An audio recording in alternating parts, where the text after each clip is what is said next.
देश के सबसे सुंदर वन क्षेत्र अंडमान निकोबार और ग्रेटर निकोबार में जो क्षेत्र है उस पर नजर पड़ गई है अदानी जी की। अदानी जी वहां पर रियल्टी सेक्टर में फ्लैट प्लॉट और विला बनाने जा रहे हैं। जो देश का सबसे बढ़िया घना जंगल वर्षा वन जिसे कह सकते हैं, प्राकृतिक क्षेत्र जो बिल्कुल अपनी प्राकृतिक सुंदरता के लिए पूरी दुनिया में विख्यात है, उसे बर्बाद करने की कसम अदानी जी ने उठा रखी है और प्रधानमंत्री जी उस कसम का पालन करने पर उतारू है।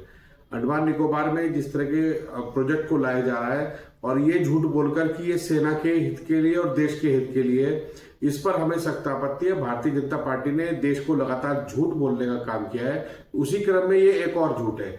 अंडमान निकोबार में, यदि ग्रेटर निकोबार में जो हमारी नेवी का वहां पर बेस बना हुआ है उसको विस्तार करना है तो किसी भी तरह के प्राकृतिक वातावरण के साथ छेड़छाड़ करने की जरूरत नहीं है, आदिवासियों को विस्थापित करने की जरूरत नहीं है और न ही वहां किसी भी प्रकार की वनस्पति जीव जंतुओं को उजाड़ने की आवश्यकता है।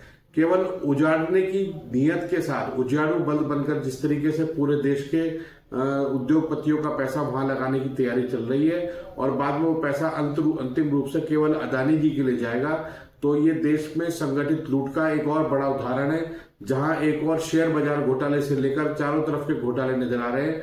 ऐसे में ग्रेटर निकोबार को बर्बाद करने की कोशिश किसी भी तरीके से नाकाम की जानी चाहिए। आपको, मुझे और हम सबको इस प्रकृति की रक्षा के लिए, इस प्राकृतिक वातावरण की रक्षा के लिए, ग्रेटर निकोबार की रक्षा के लिए अपने आप को खड़ा करना पड़ेगा। अपनी आवाज को राहुल गांधी जी की आवाज के साथ बुलंद करेंगे और इस प्रकार के किसी भी पाप को हम इस धरती पर नहीं होने देंगे। जय हिंद, जय भारत।